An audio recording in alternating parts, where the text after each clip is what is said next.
నమస్కారం గురుగారు. శ్రీమాత్రే నమః.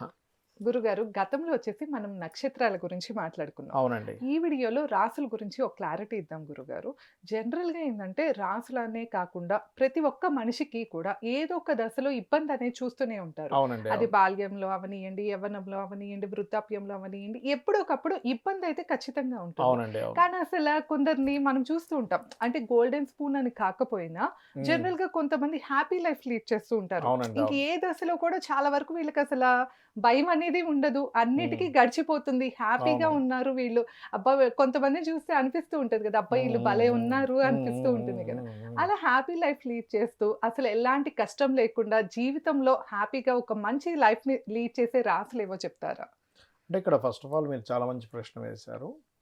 ఇది హ్మ్. వాళ్ళ 11థ్ లార్డ్ అంటారండి. అంటే హ్మ్. హ్యాపీనెస్‌నిచ్చే లార్డ్ ఈజ్ 11థ్ లార్డ్. ఓకే. సక్సెస్‌నిచ్చే లార్డ్. హ్మ్. ఇప్పుడు చిన్నప్పటి నుంచి కూడా అన్నిట్లో సక్సెస్ ఉంది. అదే. చదువులో సక్సెస్, పెళ్ళిలో సక్సెస్, వ్యాపారంలో సక్సెస్, ఉద్యోగంలో సక్సెస్ హ్మ్. అన్నీ సక్సెస్ ఉన్నాయి. అంతే కొంతమందికి అసల అదే చదువుతుండగానే జాబ్ జాబ్‌లొచ్చేసిన దాఖలాలు వచ్చేస్తుంది. చూస్తాం. జాబ్ వచ్చేస్తుంది. జాబ్ వచ్చిన వెంటనే మంచి భార్య పెళ్లయిపోతుంది. భర్త వచ్చేస్తాడు. అలా అయిపోము పిల్లలు పుట్టేస్తారు. అదే. తల్లిదండ్రుల ఆస్తులుంటాయి. అంతా అవును. అలా అలా సాఫీగా వెళ్ళిపోతుంది. సాగిపోతుంది. అవును. ఇది ఎందుకు జరుగుతుంది అంటే 11థ్ లార్డ్ ఈజ్ మోస్ట్ ఇంపార్టెంట్. ప్రతి ఓకే. లగ్నానికి, ప్రతి రాశికి 11వ అధిపతి ఉంటాడు. ఓకే. మేషానికి శని, హ్మ్. వృషభానికి కూడా మనకి గురువు అవుతాడు. అండ్ మిథునానికి కుజుడవుతాడు. ఓకే. కర్కాటకానికి శుక్రుడవుతాడు. సింహానికి బుధుడవుతాడు. కన్యకి ఓహ్! చంద్రుడవుతాడు. అదేవిధంగా ఆ! ఈ తులకి రవి అవుతాడు. వృశ్చికానికి బుధుడవుతాడు. మళ్ళీ అగైన్ హ్మ్. ధనస్సు రాశి వాళ్ళకి శుక్రుడవుతాడు. అండ్ మకరానికి కుజుడు, హ్మ్. కుంభానికి గురువు ఓకే. అండ్ మీనానికి శని అవుతాడు. హ్మ్. అసలు వీళ్ళు ఈ 11థ్ లార్డ్ ఉండే స్థితిని బట్టి వీళ్ళ హ్యాపీనెస్ ఉంటుంది. ఓకే. ఆ! వీళ్ళేంటంటే ఆఖరికి ఆ! వీళ్ళకి ఎంత బాగా కలిసొస్తుందంటే, అంటే ఒక చిన్న ఎగ్జాంపుల్ చెప్తాను. ఒక హ్మ్. డైనమైట్ పెట్టి వీళ్ళని పేల్చేసిన పేలటోళ్ళు. అంతే. అంతే అంటారా? ఓకే. అంటే హ్మ్. అంత హ్యాపీ. అంటే వాళ్ళకసలు ఆనందమే ఆనందం. ఇది అదేగా. ఎందుకంటే 11థ్ లార్డ్ వల్ల. ఓకే. గురుగారు అంత ఇంపార్టెన్స్ ఉన్న ఆ 11థ్ ప్లేస్‌లో ఏ గ్రహం ఉంటే ఇలాంటి హ్యాపీనెస్ యాహ్! మంచి ఉంటుందంటారు? కొంచెం మంచి క్వెషన్ వేశారు. ఒకటి ఫస్ట్ 11థ్ లార్డ్ ఎళ్లి పాపగ్రహాలతో కనెక్టివిటీ అవ్వకూడదు. ఎందుకంటే ఓకే. ఎంటర్‌టైన్‌మెంట్ ఆ! 11థ్ హౌస్ సక్సెస్ అనమాట. మీకు ఏదైనా సరే లైఫ్‌లో హ్మ్. బాధ గాని, ఆనందం గాని సక్సెస్‌తో సంబంధం ఉంటుంది. అదే. హ్మ్. అంతే గదండీ! అవును. పిల్లాడు చదువుకోలేదు, ఫెయిల్ అయిపోయాడు. హ్మ్. బాధపడతారు. తల్లిదండ్రులు బాధపడతారు. వాడు బాధపడతాడు. అంతేగా. జాబ్ రాలేదు. హ్మ్. జాబ్ రాలేదని ఆనందపడితే ఎవడు రాడుగా. అవును. బిజినెస్ జరగలేదని ఆనందపడితే ఎవడు ఉండడుగా. హ్మ్. పెళ్లి అవ్వట్లేదని ఆనందంగా ఉండడుగా. ఇప్పుడు సొసైటీ ఇవాళ రేపు కొంచెం భయంకరంగా తయారైంది కాబట్టి పెళ్లి అవ్వకపోతే బాగుందనుకుంటున్నారు గానీ హ్మ్. చెప్తున్నా. అవును. ఇక్కడ ఏంటంటే 11థ్ లార్డ్ ఎప్పుడూ కూడా ఆ! పాపగ్రహాల మధ్యన ఉండకూడదు. ఓకే. ఇదెలా సెట్ చేసుకోవాలో కూడా చెప్తా. అంటే 11థ్ హౌస్ యాక్టివ్ అయ్యే టెక్నిక్ కూడా నేను మీకు చెప్తా. హ్మ్. అది చేస్తే ఖచ్చితంగా ఇంక లైఫ్‌లో సక్సెస్ అనేది 100% ఉంటుంది. ఓకే.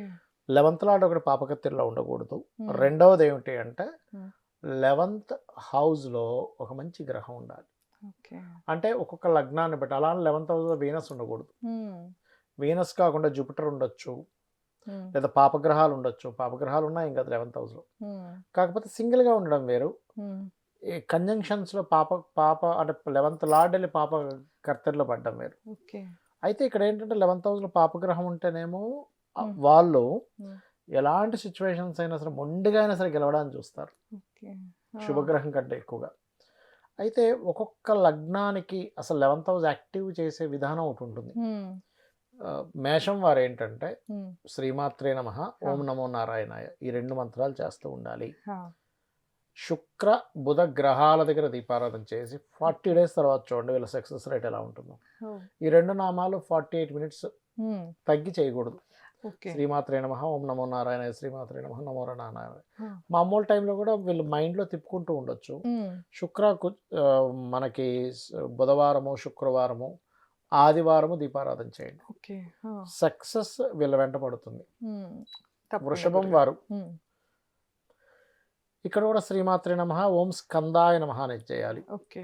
హ్మ్. నవగ్రహాల్లో కుజ, హ్మ్. చంద్ర గ్రహాల దగ్గర సోమవారము, మంగళవారము, బుధవారం చేయాలి. ఓకే. హ్మ్. దీపారాధన 100% వీళ్ళకి సక్సెస్ వస్తుంది. ఇంక అందులో డౌట్ లేదు. ఇక మిథునం మిథునం. వారనుకోండి, హ్మ్. ఎక్కువగా వీళ్ళు ఓం సూర్యదేవాయ నమః ఆ! అనేది చేయాలి. ఓం దత్తాత్రేయాయ నమః హ్మ్. ఇవి చేస్తూ హ్మ్. రవి, గురు గ్రహాల దగ్గర దీపారాధన గనక ఆదివారము, హ్మ్. గురువారము ఆహ్, మరియు హ్మ్. ఆహ్, శుక్రవారము ఓకే. దీపారాధన గనక చేసినట్లయితే ఈ 3 రోజులే రోజు చేయమని రోజు అంతే. చేస్తా అంటే చేయండి హ్మ్. దీపారాధన. కానీ ఈ 3 రోజులు చేయడం వల్ల మీకు సక్సెస్ రేట్ పెరుగుతుంది. హ్మ్. ఇక కర్కాటకం కర్కాటకం. వారు ఇక్కడ పర్టిక్యులర్‌గా వీళ్ళేంటంటే హ్మ్. ఓం నమో నారాయణాయ, ఓం నమో వెంకటేశాయ. హ్మ్. ఈ 2 గనక చేస్తే ఏ రోజుల్లో చేయాలి? మంత్రం మాత్రం రోజు చేయాలి. అవును. దీపారాధన బుధవారము, శుక్రవారము, మంగళవారం రోజు చేయాలి. ఓకే. హ్మ్. ఖచ్చితంగా సక్సెస్ ఉంటుంది. హ్మ్. అలాగే సింహం. సింహం వారు కనుక చూసుకున్నట్లయితే వీళ్ళు ఎక్కువగా హ్మ్. ఓం నమో కాళికాదేవ్యై నమః లేదా ఓం నమో కాలభైరవాయ నమః శ్రీమాత్రే నమః చేసుకోవాలి. ఓకే. దీపారాధన? దీపారాధన హ్మ్. అనేటువంటిది శుక్రవారము, శనివారము, హ్మ్. గురువారము హ్మ్. ఈ 3 రోజులు శుక్ర, శని, గురు గ్రహాల దగ్గర దీపారాధన చేయాలి. ఓకే.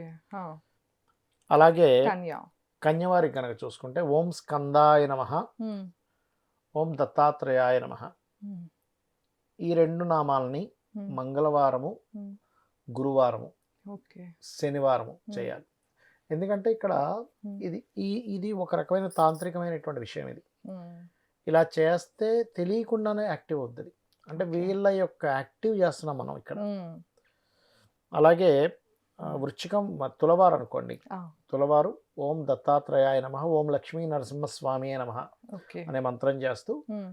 నవగ్రహాల్లో గురువు, కుజుడు హ్మ్. గ్రహాల దగ్గర గురువారం, మంగళవారం, శనివారం చేయాలి. ఓకే. హ్మ్. ఖచ్చితంగా వీళ్ళకి యాక్టివ్ అవుతుంది. హ్మ్. వృచ్చిక. వృశ్చికం వారికి గనక చూసుకున్నట్లయితే హ్మ్. వీళ్ళు ఓం నమో వెంకటేశాయ, హ్మ్. ఓం లక్ష్మీదేవ్యై నమః హ్మ్. ఈ 2 నామాలు శుక్ర, శని, గురువారాలు చేయాలి. ఓకే. ఆ! ధనస్సు వారు హ్మ్. ముఖ్యంగా ఓం కాళికాదేవ్యై నమః, హ్మ్. ఓం నమో విష్ణవే నమః నామం చేస్తూ ఆ! శుక్ర శుక్ర అంటున్నా సారీ శని, ఆ! బుధ, మంగళవారాలు చేయాలి. ఓకే. మకరం వారు ఏంటంటే హ్మ్. ఓం గురు పరబ్రహ్మణే నమః, హ్మ్. అదేవిధంగా ఓం శ్రీమాత్రే నమః లేదా ఓం అన్నపూర్ణాదేవి అయి నమః. హ్మ్. ఈ 2 కూడా శుక్రవారము, సోమవారం, గురువారం చేయాలి. ఓకే. కుంభం వారు ఆ! ఓం లక్ష్మీ నరసింహస్వామి అయి నమః, హ్మ్. అదేవిధంగా ఓం నారాయణాయ నమః లేదా హ్మ్. ఓం నమ శివాయ కూడా అనుకోవచ్చు. హ్మ్. ఈ 2 నామాలు ముఖ్యంగా చేస్తూ చేస్తూ కుజ, రవి గ్రహాల దగ్గర బుధవారము, మంగళవారము, ఆదివారం చేయాలి. ఓకే. ఇక ఆఖరిగా మీన రాశి వారు మీనరాశి. హ్మ్. శ్రీమాత్రే నమః హ్మ్. మరియు ఓం నమో నారాయణాయ ఈ 2 నామాల్ని చేస్తూ హ్మ్. రోజు 48 నిమిషాలు చేస్తూ హ్మ్.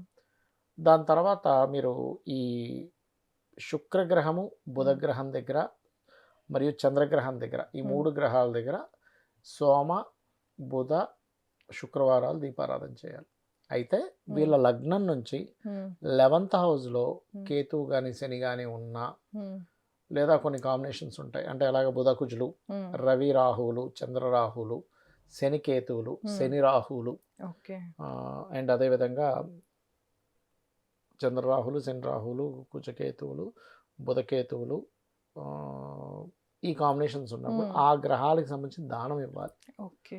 తప్పకుండా అంటే గురుగారు. రవికైతే గోధుమలు, హ్మ్. రాహు చంద్రుడికైతే బియ్యము, హ్మ్. కుజుడికైతే కందులు, బుధుడికైతే పెసలు, ఆ! మన గురువుకైతే శనగలు అంటే గురుచండాల యోగం అవుద్ది ఒక్కోసారి. ఓకే. అదేవిధంగా వీళ్ళకి హ్మ్. శుక్రుడైతే బొబ్బర్లు, హ్మ్. కేతువైతే ఉలవలు, రాహు అయితే మినుములు. ఓకే. హ్మ్. ఇట్లా అంటే ఒక్కొక్కసారి బ్యాడ్ కాంబినేషన్ 11th హౌస్‌లో ఉన్నప్పుడు హ్మ్. పాపం వీళ్ళు ఎంతో ప్రయత్నం చేస్తుంటారు లైఫ్‌లో. ఎండింగ్‌కొచ్చేసరికి లాస్ అవుతూ ఉంటారు. ఓకే. ఇప్పుడు మనం చెప్పినటువంటిది ఇది ఏదైతే ఉందో హ్మ్. వీళ్ళ ప్రయత్నం 100% సక్సెస్ అయ్యి హ్మ్. లైఫ్‌లో 100% సక్సెస్ అయ్యి తీరుతారు. తప్పకుండా గురుగారు. సో, విన్నారు కదా! జీవితంలో మనం ఎలాంటి పరిస్థితిలో ఉన్నా కూడా ఒక సక్సెస్‌ఫుల్ లైఫ్ లీడ్ చేయాలి అని ప్రతి ఒక్కళ్ళకి ఆ కోరికైతే ఉంటూనే ఉంటుంది కదా! సో, అందుకని గురువుగారు చెప్పినట్లు గనక మీరు ఈ పరిహారాలు చేసుకుంటే లైఫ్ లాంగ్ పరిహారాల్లాగానే తెలియజేశారు. సో, తప్పకుండా ఇలా చేసుకోండి. మీ జీవితం చాలా బావుంటుంది. ఇంకా ఎలాంటి సమస్యతో మీరు ఇబ్బంది పడుతున్నా లేతే ఒకసారి మీ లైఫ్ చార్ట్ చూపించుకోవాలి అంటే స్క్రీన్ పైన స్క్రోల్ అయ్యే నంబర్‌కి తప్పకుండా కాంటాక్ట్ అవ్వచ్చు. ధన్యవాదాలు. నమస్కారం గురుగారు. శ్రీమాత్రే నమః.